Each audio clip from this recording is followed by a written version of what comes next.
Hello everyone and welcome to my channel my classroom. तो अभी तक हमने लेसन पढ़ा है द मेट्रो मैन, और ये हमने पढ़ा है बुक स्पैरो से, जो आईसीएसई बोर्ड की 5th स्टैंडर्ड की बुक है। तो इसके हमने 3 पार्ट में ऑलरेडी पूरा लेसन अच्छे से पढ़ लिया है। तो चलिए अब हम करते हैं कुछ इसकी एक्सरसाइज और क्वेश्चन एंड आंसर्स। तो पहला हमारा क्वेश्चन है, why was the metro become the pride of Delhi? Why has the metro become the pride of Delhi? एक minute. Yes. Why has the metro become the pride of Delhi?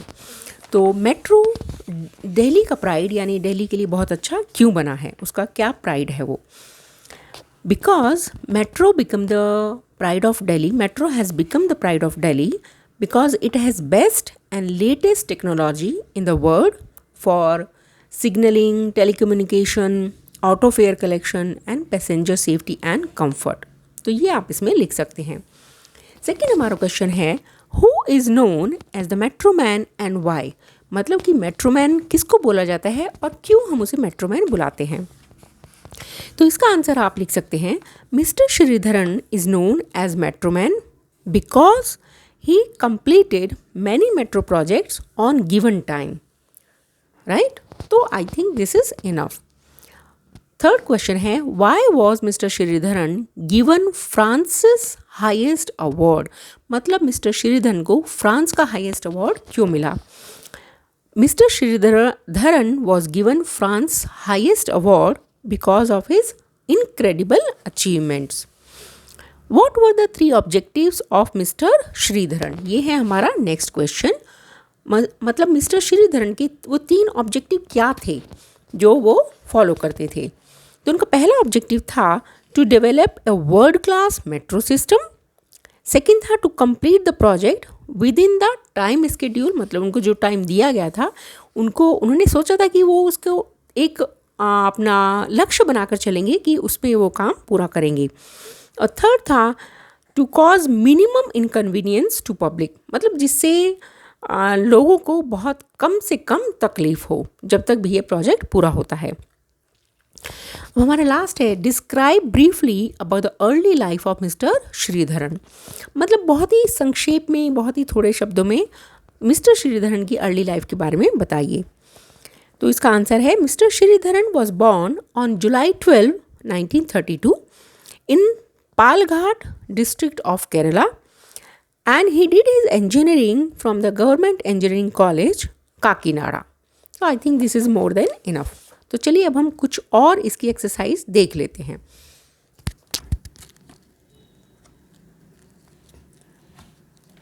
तो next है हमारा play with words. एक minute, sorry.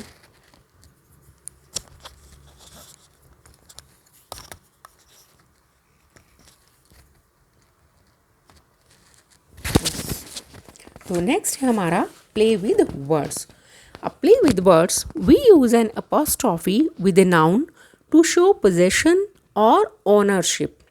To make the possessive form of a singular noun we use S.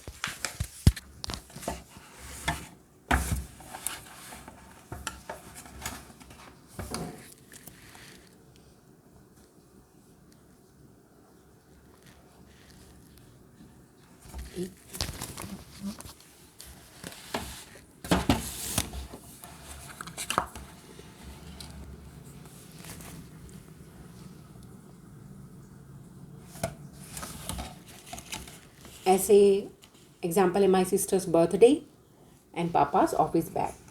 To show possession for a plural noun we use S if the noun does not and in an S.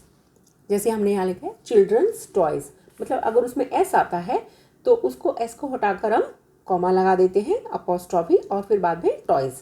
Peoples presents, ठीक है? तो ये मतलब plural noun के लिए है। If the noun ends in an S V use only the apostrophe after S.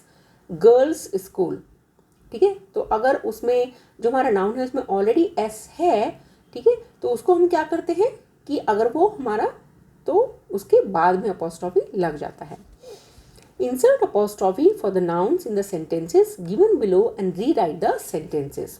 तो sentences हम नहीं लिखेंगे, हम सिर्फ यहाँ पर ये कोशिश करेंगे कि मैं आपको बता सकूँ कि कहाँ पर हमें apostrophe लगाना है। My uncle's house is very big. तो यहाँ पर हमारा जो अंकल है, तो अंकल का घर, यानी अंकल के बाद एस से पहले हम एक apostrophe लगा देंगे, तो it will be my uncle's house is very big. Second है Shamim's cousin studies in a girls school. तो यहाँ भी है शमीम्स, यानी शमीम का कज़न, तो शमीम यानी एस से पहले हम एक अपॉस्ट्रॉफी लगाएंगे, cousin studies in a girls school. Third है Mohit's father is reading a magazine. तो यहाँ भी मोहित के फादर मैगजीन पढ़ रहे हैं, तो अगेन हमारा एस से पहले एक अपॉस्ट्रॉफी आ जाएगा, मोहित्स, हम इसको यहाँ पर लगा देंगे, Mohit's father is reading a magazine. The hyenas call accord through the forest. तो यहाँ भी हमारा एस है, तो एस से पहले एक अपॉस्ट्रॉफी आ जाएगा, हाइनास कॉल। फिर है my neighbour's dogs are well trained. तो यहाँ पर ऑलरेडी हमारा एस है और ये मतलब एस से पहले एक अपॉस्ट्रॉफी आएगा, तो my neighbour's dogs are well trained. तो ऐसे हम अपॉस्ट्रॉफी लगाते हैं। फिर है हमारा use the possessive form. Next है forms of the underline nouns and rewrite the phrases. The uniforms of the students, ठीक है। तो यहाँ पर स्टूडेंट्स ऑलरेडी एस है, तो ये एस के बाद हमारा, क्योंकि ये प्लूरल में है, तो जब हमारा प्लूरल नाउन होता है तो एस से पहले हमारा अपॉस्ट्रॉफी आता है।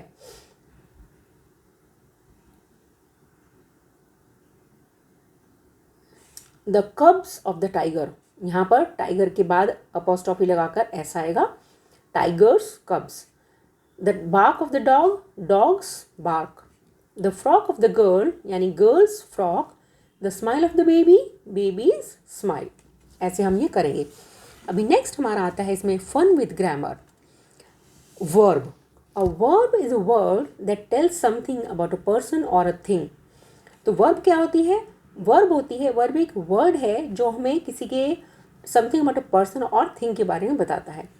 तो ये क्या बता सकता है? It may tell us what a person और थिंग डज। मतलब एक पर्सन और या थिंग क्या करता है। लाइक हियर अभय रीड्स, मतलब अभय पढ़ता है। हर्ष प्लेज, हर्ष खेलता है। वी एंजॉय, हम एंजॉय करते हैं। तो ये जो रीड्स है, प्लेज है, ये एंजॉय है, ये एक तरह के काम है जो पर्सन या थिंग कोई करता है। तो these all are verbs.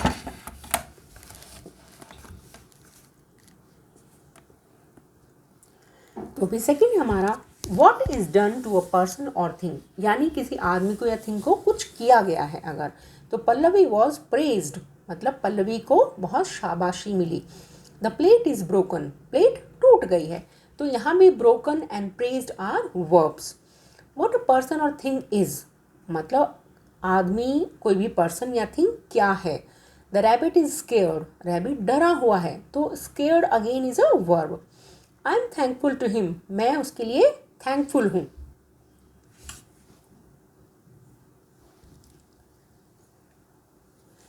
Verbs are mainly of two types. Verbs, जो ये वर्ब हमने अभी पढ़ी हैं, ये मेनली दो तरह की होती हैं। एक होती है ट्रांजिटिव वर्ब और दूसरी होती है इनट्रांजिटिव वर्ब। तो ट्रांजिटिव वर्ब है, it denotes an action that passes over from the doer और सब्जेक्ट। जब किसी वर्ब के लिए डिनोट्स एन एक्शन, मतलब कोई एक्शन वहाँ पर पता चलता है और उसके लिए कोई ऑब्जेक्ट अगर होता है कि सब्जेक्ट के साथ, तो वो हमारी इनट्रांजिटिव वर्ब होती है। मतलब अगर वर्ब को, उस सेंटेंस का मीनिंग को पूरा करने के लिए हमें कुछ भी ऑब्जेक्ट चाहिए, तो we need, it is a transitive verb. और अगर ऑब्जेक्ट नहीं चाहिए, ऐसे ही वो सेंटेंस में उसका मतलब पूरा पता चल जाता है, तो वो होती है intransitive verb. So she always speaks the truth, she always speaks. अगर हम बोलें शी ऑलवेज स्पीक्स, तो मतलब वो बोलती है, क्या बोलती है, राइट। तो स्पीक्स के बाद it needs a object, truth हमारा ऑब्जेक्ट है यहाँ पर, तो ये हो गई हमारी transitive verb. In transitive, it denotes an action which does not pass over to an object or which expresses a state of being. तो ये एक ऐसा एक्शन होता है जो हमारा जिसको ऑब्जेक्ट नहीं चाहिए होता है, मतलब ऐसे ही सेंटेंस का मीनिंग पूरा हो जाता है. The van stopped suddenly, van रुक गई अचानक से, तो it doesn't need any object, तो वैन रुक गई. Write T for transitive and I for intransitive verbs in the following statement. तो ओपन ऑल द डोर्स, तो अगर हम बोलें ओपन, तो ओपन खोलो, क्या खोलो, राइट. तो it needs an object here, तो डोर ऑब्जेक्ट है ओपन का, तो ये कौन सी वर्ब हुई हमारी, ये हुई transitive verb. He will stay here for a few days, वो यहाँ रुकेगा, ठीक है, वो यहाँ रुकेगा कुछ दिनों के लिए, तो अगेन ऑब्जेक्ट है यहाँ पर हियर, तो ये भी ट्रांजिटिव वर्ब है. सिट हियर साइलेंटली, चुपचाप बैठो, तो मतलब मीनिंग पूरा है, मीनिंग कंप्लीट है, चुपचाप बैठो, तो this is intransitive verb I. He burned his waste papers, उसने अपने वेस्ट पेपर्स जला दिए. अगर बोले ही बर्न्ड, तो बर्न्ड क्या क्या जलाया उसने, ठीक है, तो वेस्ट पेपर्स जलाए, तो it is a transitive verb. The rainbow looks beautiful, rainbow बहुत सुंदर है, तो रेनबो सुंदर है, तो इसमें कोई ऑब्जेक्ट नहीं चाहिए बताने के लिए कि क्यों सुंदर है, तो this is intransitive verb. The dog is running behind a cat, dog is running, dog भाग रहा है, ठीक है, डॉग कहाँ भाग रहा है, बिहाइंड एक कैट के पीछे, तो हमारी यहाँ पर कैट जो है वो ऑब्जेक्ट है डॉग इज रनिंग के लिए, ठीक है, तो again this is a transitive verb. तो आई होप कि आप सबको समझ में आ गया होगा transitive and intransitive verb. Okay, तो तब तक के लिए पढ़ते रहिए, सीखते रहिए, और मेरे चैनल को लाइक और शेयर कीजिए अपने फ्रेंड्स के साथ, और सब्सक्राइब कीजिए. तो मिलते हैं अपने अगले वीडियो में, तब तक के लिए take care and keep learning. Bye bye.